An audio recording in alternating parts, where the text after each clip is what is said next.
video. Hey, Hey, how are you? Good. I'm over here running around working and stuff. Good. feeling grateful. I'm so happy to talk to you because I feel like I've been watching you from the periphery for a long time. Whether you were modeling or on TV, and we grew up in the same neighborhood, so I feel like I've seen you grow and I've seen you finally step into your comfort zone. Wait, yeah. Where you grew up at? You know that building where you recorded Real Life? Yeah. That's the building I grew up in on Vermilia. Hold up. What the hell? Yeah. What? I grew up there. Yep. Like across the street, right? You lived in the building across the street, or no, babe. I grew up in the building where we did Real Life. Stop. That's my building. That's why I did Real Life there. Where you lived, on 71 or 61? I was on 61. Oh, I was on 71. That's crazy. Wait, what? Yeah. What is you doing on my phone in Texas, honey? Girl, I'm in radio. You have to move around for radio. You can't stay in one spot. Oh my God, I'm so proud of you. That's so good. Thank you. I'm proud of you. I'm actually on Dykeman right now picking up a salad. Yes, honey. Support local. Yeah, I love it here. So how do you feel now? Finally, I feel like it's been years in the making for you to put out an EP, and now you've put out this full body of work that's really good. I mean, I think every song kind of shows a different facet of you, which is awesome. So how does it feel for you now? Well, firstly, thank you for recognizing that. And I feel I'm like through the moon because you're right. I've been working on this for a long time. So to finally see it here and like to be talking about it, to hear it in its entirety outside of the studio, for other people to hear it, it's surreal for sure. What about taking that leap of faith? Talk to me about that. The moment right before your EP drops, because I feel like you dropped it on your birthday. I did. I dropped it on my birthday. That was a spontaneous move, but really taking the leap of faith was when I said, I'm getting in the studio and I'm going to do what I love in a booth and put it out. Mm-hmm. That was super scary because, man, I'm so good to tell people follow your dreams and give advice and all that, but I never really apply that to myself. And I was like, I feel like I'm doing myself a disservice. So right. I said, let me just do it. Like, let me just forget fear. I don't know what fear is, because that's really what was holding me back, fear and comfort. Because I'm like, once I start, I'm not stopping. Yep. You know, so I had to be ready to continue to keep that engine up too. It was bigger than just singing. I'm not afraid to sing or to make a song. It was the responsibilities that came with it too, you know, and I was a new mom when I first got in the studio. Mm-hmm. Juggling a lot of things that I wasn't used to juggling. Right. But music and making, like literally the process of making music is like it's such a passion of mine. It's therapeutic, and I'm sure. It's super therapeutic. And I was just about to say, and besides all of that, it was a form of therapy for me. So taking the leap of faith took me some time and a lot of thinking and a lot of juggling and like doubts, and the process was uncomfortable for sure. Mm-hmm. But I was like, yo, when you're scared, that's when you have to jump and move, literally. Like when you feel that fear and when you feel that feeling in your gut, like you get nauseous and like your mouth gets dry and you're like, what the hell am I doing? I don't know, just do it. Like that's what I did. I just jumped, I dived right in. And the fear never goes away. So I'm really happy that you did it anyway, regardless of that fear, because it's really good. That doesn't, thank you. That feeling doesn't leave. And as long as you're alive and breathing, fear exists. So it's like, what you gonna do? Just let time go by, and now you're gonna drown in fear. Now you're gonna drown in mad other things that just forget it. Just do it. Do whatever it is that you want to do. And I did. I jumped and I took the leap of faith, and I'm glad I did. Did you take part in the writing process? Were you a part of that? Did you write some of the songs? Always. Every time. The only song that I didn't take part in the writing process, and I'm being super transparent, was Say Less. That was one of the first songs we did. And that was the first song. So I've been in the studio for few years now, but this was the first time where I'm like, I'm going to create a whole EP from Mm-hmm. start to finish, right? Mm-hmm. But before I did that, I wanted to get my feet wet with a song. So I heard a song that I really liked. I bought it, and that was Say Less. And then once I got comfortable and I was like, okay, I was getting my feet wet. I got my team situated. Once I felt like, all right, this is it, we could start. Mm-hmm. My team taught me how to write songs. I knew how to write poetry, but to put it into a song format, it was different. Right. There's like different Bridges, counts, verses, choruses, hooks, right. bridges, all these things. Right. But everything else for sure. Everything else is I wake up and I tell my team the idea I have. I start the song and then they'll help me and Right. then we'll all jump in together. I feel like writing is such a vulnerable process because you're digging from like a real place, from a real, Yes. and then putting it out for everybody. What? Talk to me about that. I was just about to say it's so important. It's like, are you Libra? What are you? Like you're like in my Sagittarius, head. girl. Oh, my son is a Sag. That makes sense. I was just about to say, and I'm sure I'll come as I keep doing music and growing. I'm not against like doing songs or having people write songs for me. I'm not against that at all. But because this was my first project, I really, really, and I was going through so much emotionally and mentally. I wanted it to be from my heart, and it is a vulnerable process. I couldn't sing other people's feelings and words and thoughts. I was in a space where I really wanted to release. And this was the healthiest way that I could release. So for this particular project, it's all from here. But I'm so ready to find some dope ass writers and producers, and my team is super dope. We're ready to like keep adding and growing. I wanna fucking learn. Can I curse here? I'm sorry. I don't even know. You good. I can believe you. I want to learn how to I want to learn different languages and sing. Yeah. Like, I just want to work with everybody. I swear to you, I'm so hungry. I'm ready. Like, releasing this EP did that for me. So I'm glad. So it did its job. Now hold on, time out. Because I heard you tease a reggaeton song, and that little 3-second snippet was popping. Where that, sis? Where that? Where is it? Yo, everybody keep asking me. I keep telling my manager that. So I'm dropping a Spanish EP, right? It's actually almost done. That was one of the songs. That song is super fire. I'm thirsty to drop it, but everything's like saturated now, so you have to be smart and you have to have a whole plan. I'm not like that. So that's why I had to get a manager to help me, because I just do whatever the fuck I feel like doing when I feel like doing it. I don't care about numbers or budgets or no, we need a plan and all that. I don't care about that, but I know that that's important. Mm-hmm. So I've placed somebody to help me with the Spanish music. I actually just came from the studio yesterday and started a new Spanish song. The Spanish is happening and it's super, super, super dope, and I'm so excited for it. That you're gonna like that song. If you from Dykeman, baby, you gonna fuck with that song for sure. I already feel it. I heard it when you sang that little piece. I was like, oh shit, get it, girl. I love that you're like you're really doing this thing, and we're literally from the same hood. Like, I'm so proud of you. I'm so happy for you.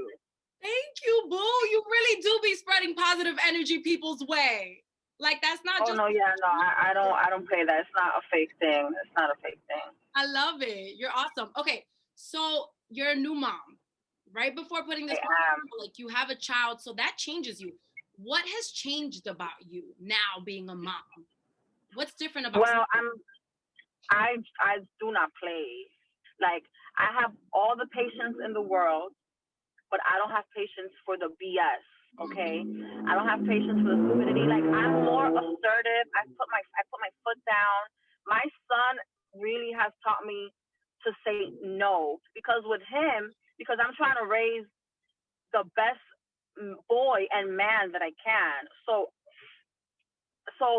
instilling all these great things in him has taught me, like, to say no. I'm not doing that. I don't want to do that. I'm uncomfortable. You know what I'm saying? Like, it's just that mommy in you. Like, yeah, like, you just don't have time for it. I think about what I want for my son. Like, I want to treat myself the same way I treat my son. I don't play with my son. So that's how I treat my friends, my family, my business, my mental health, my Mm. emotional health. Like my son has definitely taught me how to not even look or think twice. If it's no, it's a no, and that's Mhm. it.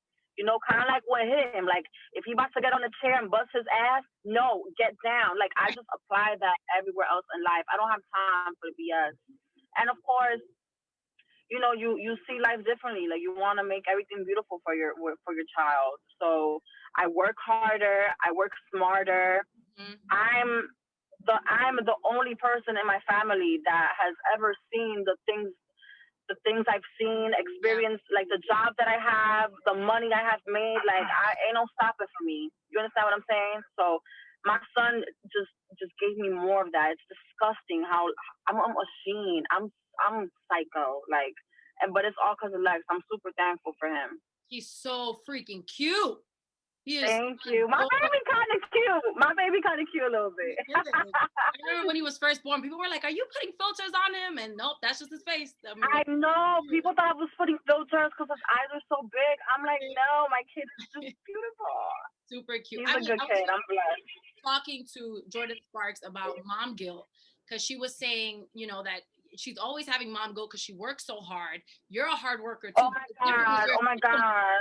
So I mean, I It's know you have help, but how do you deal with it? How do you no. manage Oh your my god, that is so bad. It's that mom guilt stuff is so true and it's so heavy because it's. I mean, I have a great village. I have a supportive family. I have a supportive team. I have people in my corner that really, really, truly help me. I'm. There's no words to express how thankful I am. I have sisters. I have an assistant. I have my mom. Like I have my Lex has a whole family on deck ready. hmm They know that I have goals, like real goals that I really, really, really want to accomplish, and I'm so passionate about. And it's super hard juggling a baby. Even like this morning, I had a photo shoot. I had 2 hours to get ready originally. It took me 4 hours with Lex running around. Yeah. And then, I mean, I don't want to baby my baby. I want my baby to be, as tough Independent. as, but the minute you hear your baby crying, you're like, what? The world needs to stop. What's happening? Yeah. So it's definitely a lot to juggle. You kind of just have to, like, the minute, I had mommy guilt yesterday a little bit, and I was hanging out with my baby, and I was like, oh, like, I feel bad. Like, tomorrow I have to work, and Mhm. like he's so young, at this age, they really need their parents. They need that mom. They need that dad love. What can you do? Like, It you is what it gotta is, juggle right? it as best as you can. Balance. You gotta find balance, and you just have to keep in mind that you're working for your For the family. right. You know, and it's not just me. There's many working moms. Yep. Many Same. some children spend more time with their babysitters than with their parents because they're always working. They're in an office. Their opportunities present themselves. You know Yep. what I'm saying? Yep. And you always want to better your family no matter what. And I will say this to your point about earlier that you were saying you act the way that you want your child to act as well. You're setting a positive example no matter what. I mean, it's always hard to juggle and it's always hard for us to be parents. But at the end of the day, your child is going to see that you're working hard and that you're accomplishing your goals. And that's going to make him want to do that too. So, I mean, I feel like it's a win win no matter what. But it's, Yeah, and you just gotta tap in. You know what I'm saying? Like if you're gonna be away, like FaceTime, leave things that your kid knows, like mommy's around, mommy's here, Mhm. mommy's. You know what I'm saying? Just and just take it easy. You can't because girl, I will dive into that mommy guilt world, and I will be so And hard. I feel like spiral. right. Yeah, Like you yeah, you will spiral. yeah. It sucks. It sucks. But you gotta do what you have to do. You have to. Yes. Now redirected energy. I just want to pivot back a little bit. Why redirected energy? What does that mean to you? So that name, honestly, that name came into my head. I was when I did the EP, I was very depressed, and I was going through a whole bunch of different depressions, Mm-hmm. and I felt so stuck. And I realized I was having a talk with myself, and I realized that I was pouring so much energy into the depression and the, oh, like I don't like my body. Oh, I don't know if my relationship is gonna work.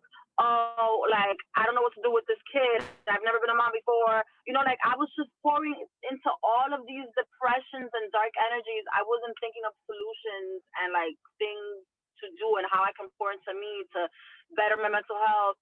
So I was talking to myself and I was like, maybe if you redirect your energy and you Mm. focus on other things. And when I said that to myself, I was like, oh my God, that's the name of the EP.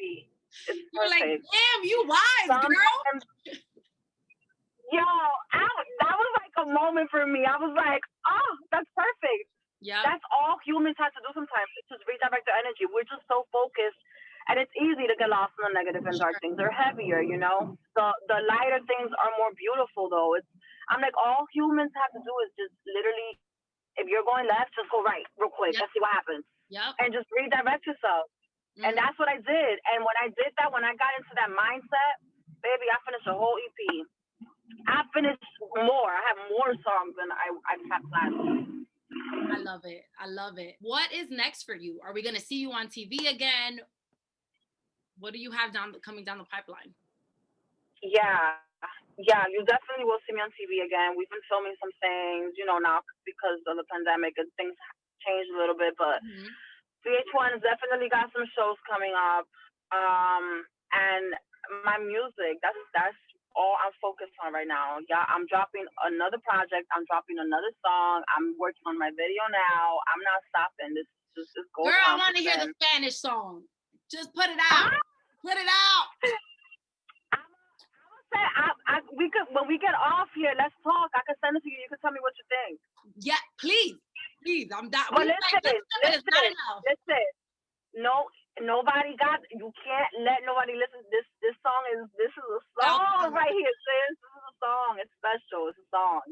I can't wait. All right. Well, I'm excited to hear it. I'm excited for people to listen to your EP, Redirected Energy. Great songs. Every single song. What I love about it, I think, is that every single song expresses a different side of you, and you don't ever see that. Your girl is not normal. I'm like all over the place. I got like 20 different personalities, but I'm so glad that you peeped that because I really wanted to be versatile. I was like, I gotta show all of my different sides. Mm-hmm. And that's beautiful because people are complex. And I think it's easier for people to relate to you in that way and see a different side of you. And girl, it's been a long time coming. So I'm proud of you. I'm inspired by you and what you've been able to accomplish. And you keep going. I'm excited for what's next for you. So ain't no stopping. We gotta take Dykeman all the way, baby. this is what I'm talking about. This is what I'm talking about. Thank you so much, Cyn. Thank you, my love. I appreciate you.